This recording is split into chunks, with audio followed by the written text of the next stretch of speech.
All is to support efforts aimed at preservation, conservation, promotion, celebration, and development of our national heritage.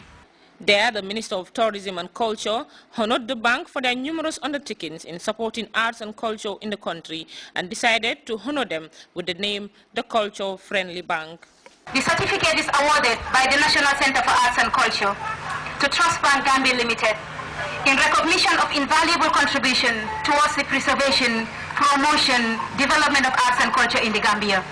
We have been really humbled but extremely surprised by the minister when she announced her ministries and the National Council for Arts and Culture's decision to award Trust Bank the culture-friendly Bank of the Gambia.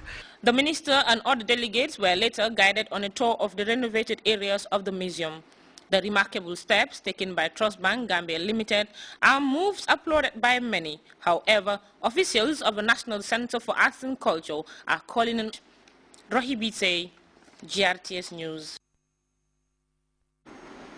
We'll be back with news from outside the Gambia after this break.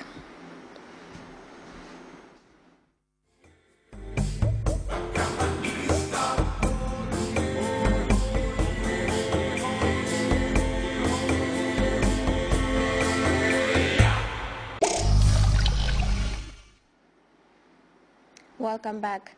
More than 30 South Sudanese civilians are taking refuge in a UN compound in the capital, Juba. Fighting continues between soldiers who are divided, with some loyal to President Salva Kiir and others to former Vice President Riek Machar. CFI has more on that.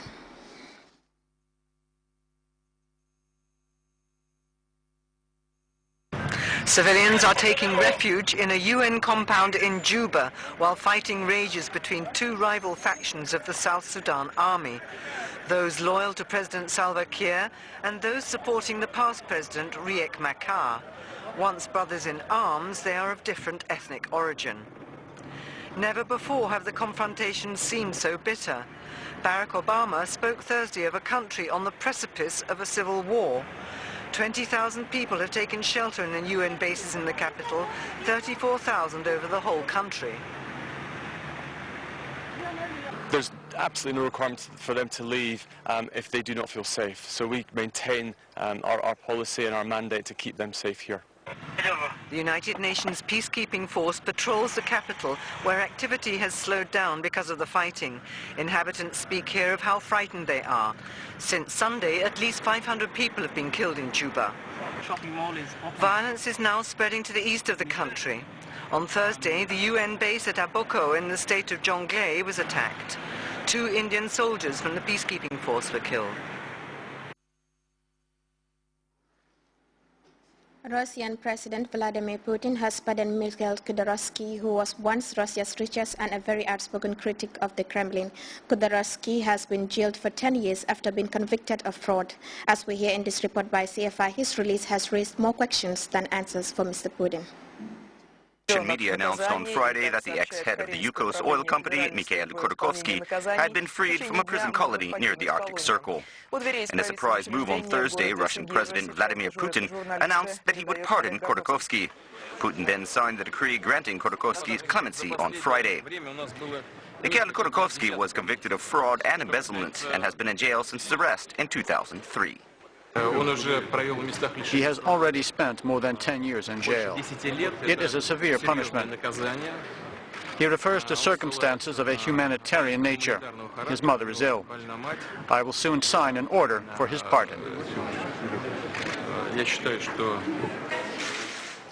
Mikhail Khodorkovsky has been a strong critic of Putin, and his supporters say his arrest was politically motivated. He had repeatedly refused to ask for a pardon because he said it would be an admission of guilt. But on Thursday, President Putin said that Khodorkovsky asked for clemency. But the timing of the pardon is questionable. It is not a coincidence that all of this is happening on the eve of the Winter Olympics. Because now many leaders refuse to come to our country.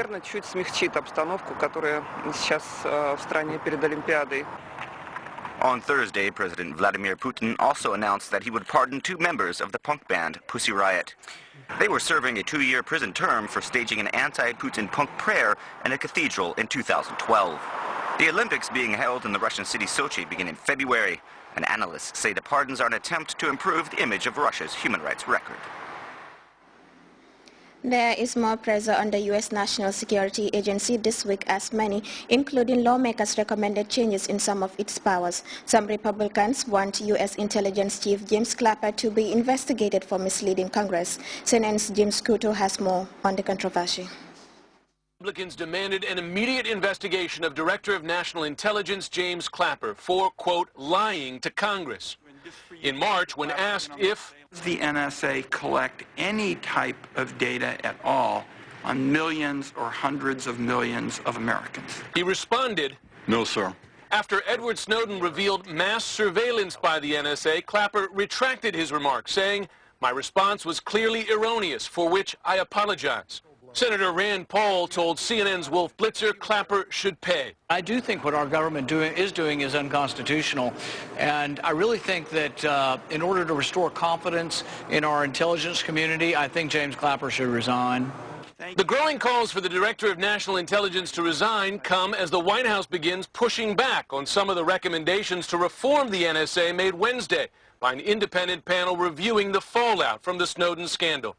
The administration says it will not place the NSA, seen here in rare images filmed by CBS, under civilian control, recommendation number 22, after already refusing to split the NSA from the Military Cyber Command, number 24 on the list. Over the next several weeks, we will study the review group's report and determine which recommendations we should implement. As we do this, we will be making sure that we are focused on threats to the American people. Oddly enough, the president gained an unlikely supporter today in Russian President and former KGB agent Vladimir Putin, who said the surveillance is necessary to fight terrorism, though he added he envies how Obama gets away with spying on his own allies.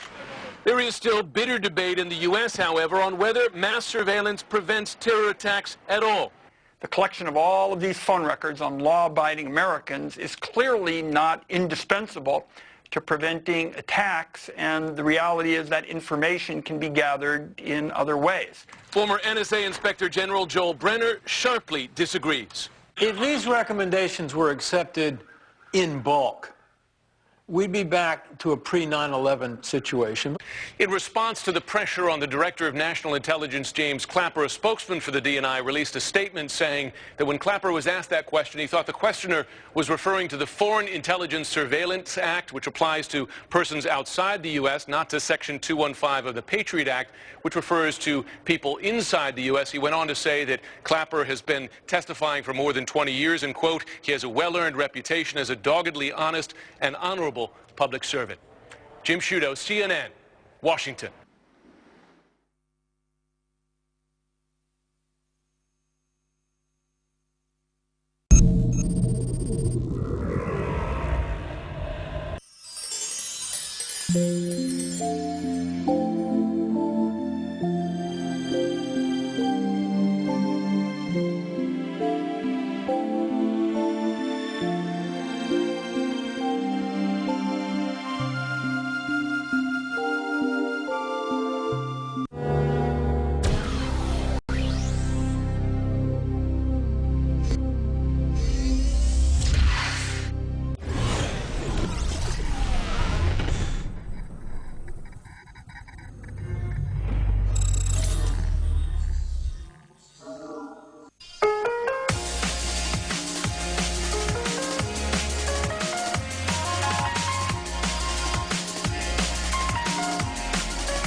This is News Just In. The Secretary General and Minister for Presidential Affairs